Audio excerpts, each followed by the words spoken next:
আজকে আমরা 14তম BCS এর ম্যাথ প্রশ্নগুলো সলিউশন করব আজকে আমরা।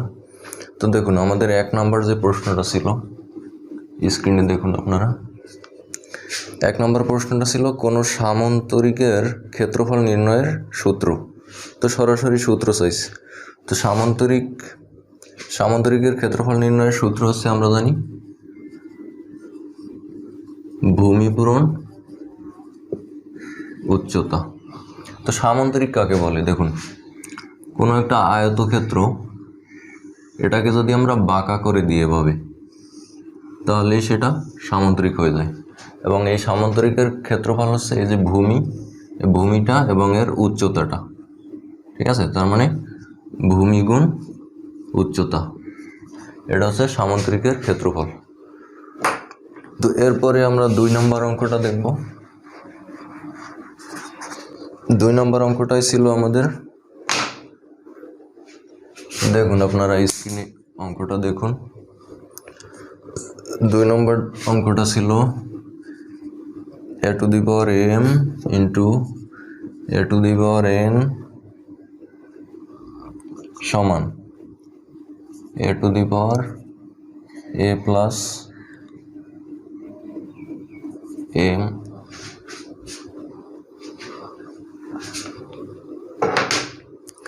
a to the power m plus n কখন হবে, ঠিক আছে? তো এই প্রশ্নের উত্তর হচ্ছে এম ও এন যখন ধনাত্মক হবে তখন এই সমীকরণটা হবে। তো এটা কীভাবে দেখুন, আমরা জানি কি যে এভাবে যদি থাকে সূচকের অঙ্ক, এটা এই দুইটা এ থেকে একটা এ কমন নেব এবং এই যে গুণের জন্য আমরা যোগ দেব, এই এম প্রথমে লিখব, তারপর এই গুণের জন্য আমরা যোগ, আমরা জানি যে গুণ থাকলে যোগ হয়, যোগ থাকলে আবার গুণ হয়, আবার বিয়োগ থাকলে ভাগ হয়। তো এইটা সমান কিন্তু এখন দাঁড়ালো কি সেম আছে, কিন্তু দেখুন এই এম এবং এন কিন্তু এখানে ধনাত্মক, কিন্তু এই এম এবং এন যদি আমরা ঋণাত্মক করে দিতাম তাহলে কিন্তু এই সমীকরণটা শুদ্ধ হতো না। কিভাবে দেখুন, এই দুইটা এ থেকে আমরা যদি একটা এ কমন নিই তাহলে এখানে থাকে মাইনাস এম, এই গুণের জন্য হবে প্লাস, এখানে আবার মাইনাস এন, তার মানে কি দাঁড়ালো এ মাইনাস এম প্লাস মাইনাস এ মাইনাস এন। তার মানে এটার সাথে কি এটা মিলল না, তার মানে এই এম এবং এন ধনাত্মক হতে হবে এটা হওয়ার জন্য। তো এই প্রশ্নের উত্তর হচ্ছে গ নাম্বার, এম ও এন ধনাত্মক হলে। এরপর 3 নাম্বার প্রশ্নটা দেখুন।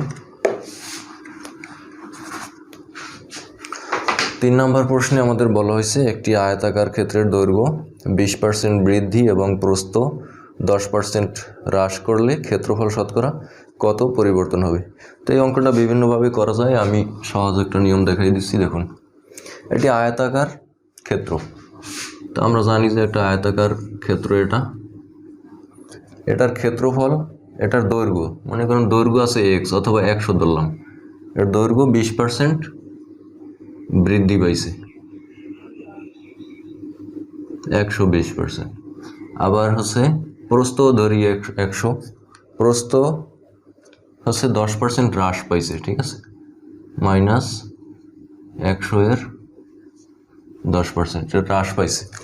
তো এই হ্রাস পাওয়ার ফলে বলা হয়েছে যে ক্ষেত্রফল শতকরা কত পরিবর্তন হলো, অর্থাৎ প্রথম যে ক্ষেত্রফলটা ছিল এবং এই বৃদ্ধি এবং হ্রাসের পরে যে ক্ষেত্রফলটা আসছে সেটা কতটুকু হ্রাস বা বৃদ্ধি পাইল। তো এটাকে আমরা এভাবে করি, আমরা যদি প্রথমে 100 ধরি, তো 100-তে 20% বৃদ্ধি পাইলে কত হয়?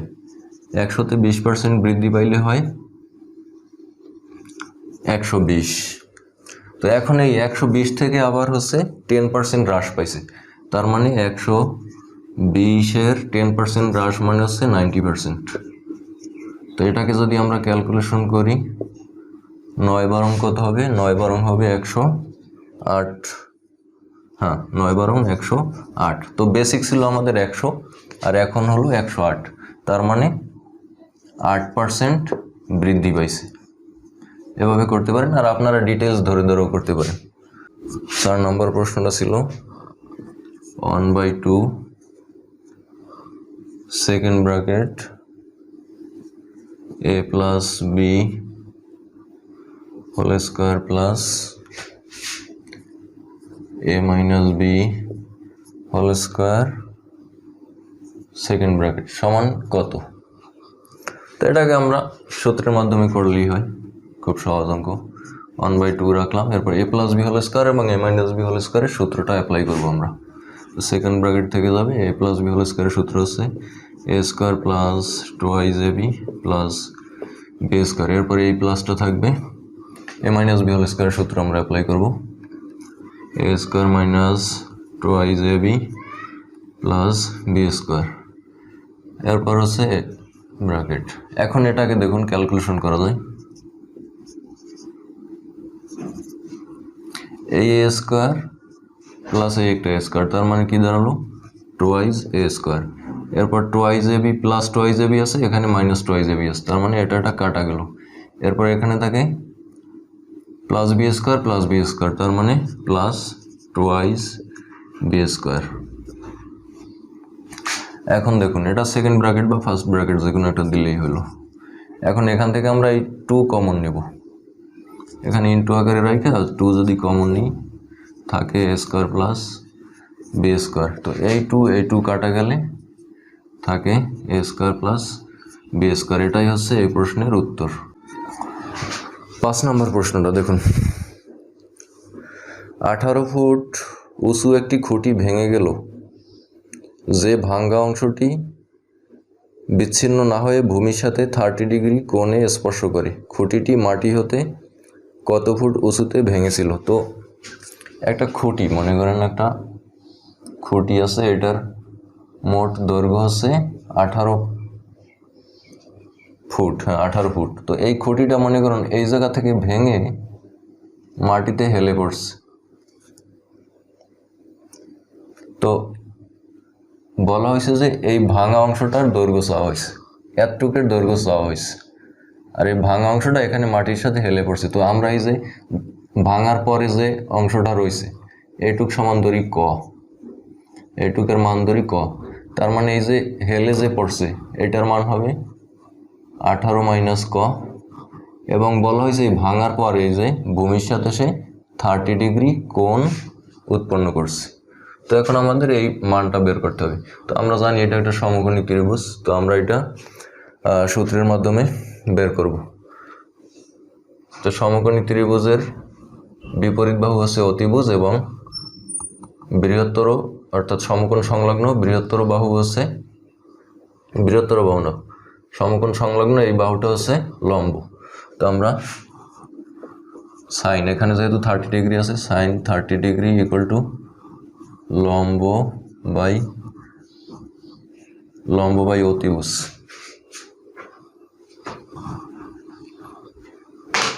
লম্ব বাই অতিভুজের সূত্র অ্যাপ্লাই করব। তো এটা আপনারা মনে রাখবেন এভাবে যে সাগরে লবণ আছে, সাগরে মানে সাইন থিটা, আর লবণ মানে হচ্ছে কি লম্ব, আর আছে মানে অতিভুজ। তো এই থিটা মানে এখানে 30 ডিগ্রি কোণ দেওয়া আছে, এজন্য আমরা 30 ডিগ্রি বসালাম। তো এখন যদি আমরা ক্যালকুলেশন করি, সাইন 30 ডিগ্রির মান আমরা জানি 1/2, আর হচ্ছে লম্ব দেওয়া আছে কত ক, অতিভুজ দেওয়া আছে 18 মাইনাস ক। তো আমাদের হচ্ছে ক এর মান বের করতে হবে, অর্থাৎ এইটুকের মান চাওয়া হয়েছে। তো আমরা যদি প্রথমে এটাকে 2 ক সমান 18 মাইনাস ক, এই কটাকে এ পাশে নিয়ে আসবো, 2 ক, এটা মাইনাস আছে প্লাস হয়ে আসবে, ক সমান 18। তো 2 ক প্লাস ক 3 ক 18, অতএব এই 3 যদি নিচে ভাগ দিই ক এর মান দাঁড়ায় হচ্ছে 6, তার মানে এইটুকের দৈর্ঘ্য আছে 6। তো এই প্রশ্নের উত্তর হচ্ছে 6। 6 নম্বর প্রশ্নটা ছিল, দেখুন 2 অঙ্ক বিশিষ্ট একটি সংখ্যার এককের অঙ্ক দশকের অঙ্ক অপেক্ষা 3 বেশি, সংখ্যাটি উহার অঙ্কদ্বয়ের সমষ্টির 3 গুণ অপেক্ষা 4 বেশি, সংখ্যাটি কত। তো এই অঙ্কটা আমরা ডিটেলসে করতে পারি, কিন্তু সবচেয়ে সহজ হচ্ছে অপশন চেক করে করা। তো আমরা যদি অপশনগুলো চেক করি, তাহলে কিন্তু বের হয়ে যায়। আপনারা সবগুলো অপশন চেক করে দেখবেন যে যেটা সঠিক উত্তর আছে এটা ছাড়া বাকিগুলো আর মিলবে না। তো এই প্রশ্নের সঠিক উত্তর হচ্ছে গ নাম্বার অপশনটা। তো আমরা এই অপশনটা একটু চেক করে মিলাই দেখাই। দেখুন গ নাম্বার অপশনে ছিল 25। তো বলা হয়েছে 2 অঙ্ক বিশিষ্ট একটি সংখ্যা, তার মানে এটা 2 অঙ্ক বিশিষ্ট সংখ্যা। এককের অঙ্ক দশকের অঙ্ক অপেক্ষা 3 বেশি। তো দেখুন এককের অঙ্ক হচ্ছে 5, দশকের অঙ্ক হচ্ছে 2। তো বলা হয়েছে এককের অঙ্কটা দশকের অঙ্কর চেয়ে 3 বেশি, তার মানে 2 থেকে 5-এর ব্যবধান হচ্ছে 3, তার মানে 3 বেশি আছে, এটাও মিলল। এরপরে বলা হয়েছে সংখ্যাটি উহার অঙ্কদ্বয়ের সমষ্টির, তার মানে অঙ্কদ্বয়ের সমষ্টি কত? 5 একটা অঙ্ক আর 2 একটা অঙ্ক, তো এই অঙ্কদ্বয়ের সমষ্টি মানে যোগফল হচ্ছে 7। বলা হয়েছে কি অঙ্কদ্বয়ের সমষ্টির 3 গুণ অপেক্ষা 4 বেশি। তো এই 7কে আমরা 3 দিয়ে প্রথমে গুণ করব, তার সাথে 4 বেশি, 4 3 গুণ অপেক্ষা 4 বেশি, এর সাথে 4 যোগ করবো। তো কি দ্বারাই ক্যালকুলেশন করলে 3 × 7 = 21 + 4 = 25। তো এই প্রশ্নে যা বলা হয়েছে সেটা কিন্তু গ নাম্বারের সাথে মিলে গেল, বাকিগুলো মিলবে না, আপনারা ট্রাই করে দেখেন। তো এই 6 নম্বর প্রশ্নের উত্তর ছিল হচ্ছে গ নাম্বার। 7 নম্বর প্রশ্নটা দেখুন, এখানে বলা হয়েছে সমকোণী ত্রিভুজের সমকোণ সংলগ্ন বাহুদ্বয় যথাক্রমে 3 ও 4 সেন্টিমিটার হলে এর অতিভুজের মান কত? তো এই প্রশ্নগুলো কিন্তু খুব ইজি, মুখস্থ বিষয়, এগুলো মুখস্থ রাখতে হয়। বলা হয়েছে একটা সমকোণী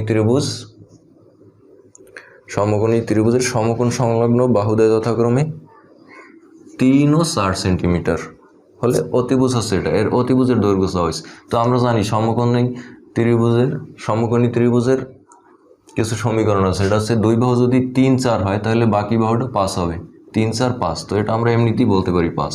আর যদি আপনারা ডিটেলস করতে চান তাহলে অতিভুজ স্কোয়ার = লম্ব স্কোয়ার প্লাস ভূমি স্কোয়ার, এই সূত্রে ফলাই করবেন। অতিভুজ তো আমরা বের করব, আর লম্ব আছে কত? 4 স্কোয়ার প্লাস ভূমি আছে 3 স্কোয়ার। তো এটা ক্যালকুলেশন করলেই হয়ে যায় আর কি, শেষ পর্যন্ত 5 আসবে উত্তর। তো এই ছিল 7 নম্বর প্রশ্ন। এরপর 8 নম্বর প্রশ্নটা আপনারা দেখুন।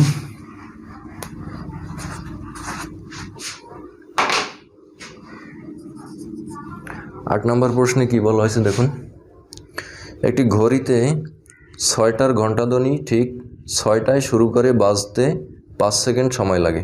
অর্থাৎ একটা ঘড়িতে ঘণ্টাধ্বনি দিছে 6টার সময়, তো এই 6টার সময় ঘণ্টাধ্বনি বাজতে তার 5 সেকেন্ড সময় লাগছে। তো একটা জিনিস এখানে মনে রাখবেন যে 6টার সময় কিন্তু ঘণ্টাধ্বনি 6টায় দিবে, এবং 12টার সময় ঘণ্টার ধ্বনি ঠিক 12টা দিবে। তো ওই ঘড়িতে 12টার ঘণ্টাধ্বনি বাজতে কত সেকেন্ড সময় লাগবে?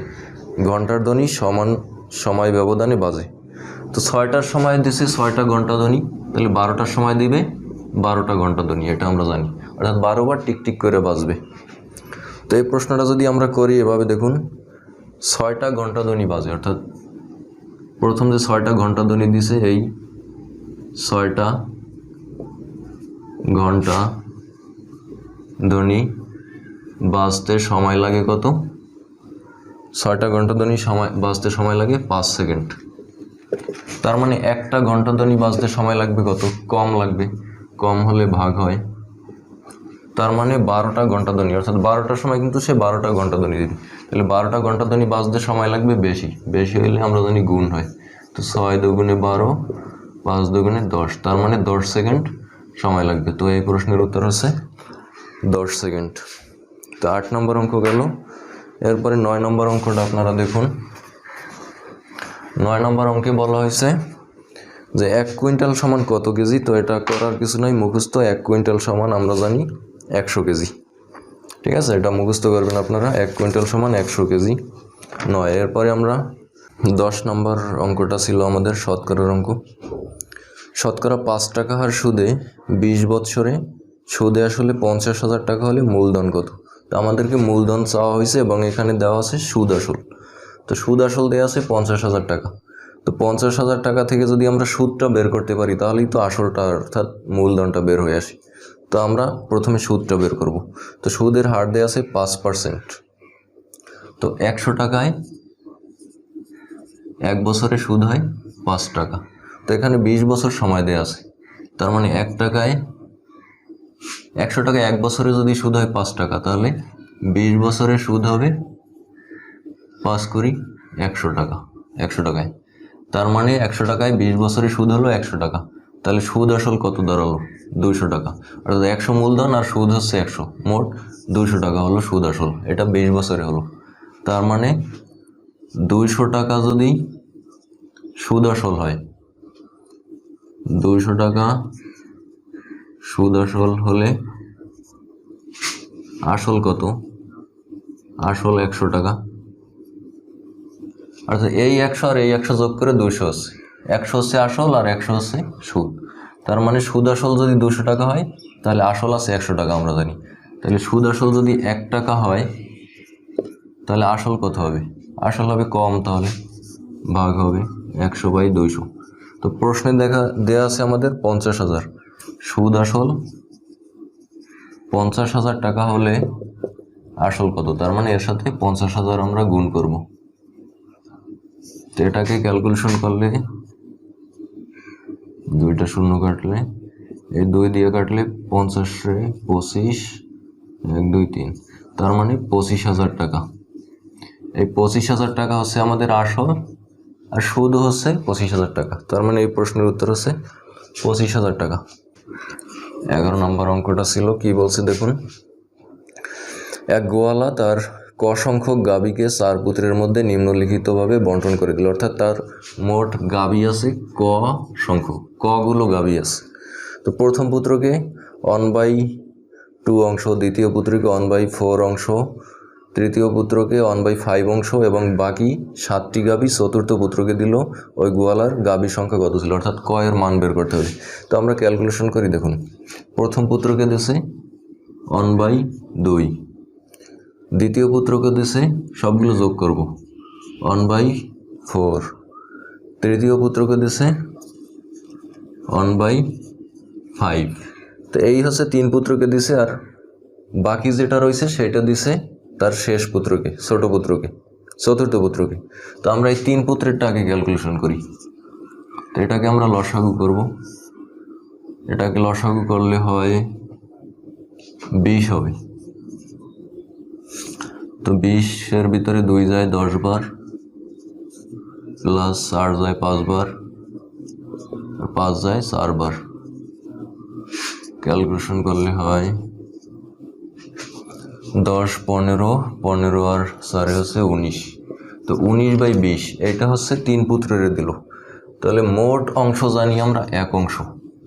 তো 1 অংশ থেকে এত অংশ দিয়েছে 3 পুত্রের, তাহলে চতুর্থ পুত্রের জন্য যেটা বাকি রয়েছে সেটা হচ্ছে 1 মাইনাস 19/20 অংশ। তো এই যে চতুর্থ পুত্রকে দিয়েছে এই অংশটা, তো এই অংশটা সমান জানি আমরা 7টা গাভী। ঠিক আছে? তো এটাকে আমরা ক্যালকুলেশন করি এখন। এটাকে আবার লসাগু করি।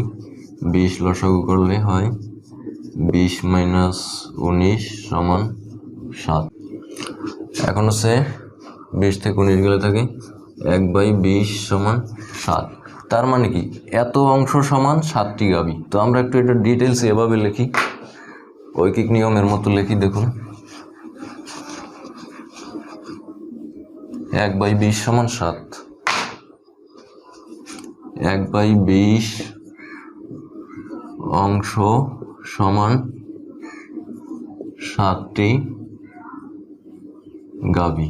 তো এই যে 1/20 অংশ কিন্তু দেওয়া হয়েছে চতুর্থ পুত্রকে। তো বলা হয়েছে সব মিলে কয়টা গাভী আছে। তো 1/20 অংশ সমান যদি 7টা হয়, তাহলে 1 অংশ কত? 1 অংশ সমানই হচ্ছে সবগুলো গাভী। তো 1 অংশ সমান হচ্ছে বেশি গাভী হবে। তো দেখুন 1/20-এর চেয়ে কিন্তু 1 বড়।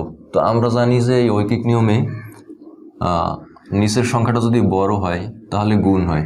তো আমরা এখানে গুণ না করে ভাগ করব, কারণ হচ্ছে এটা কিন্তু একটা প্রকৃত ভগ্নাংশ। ঠিক আছে?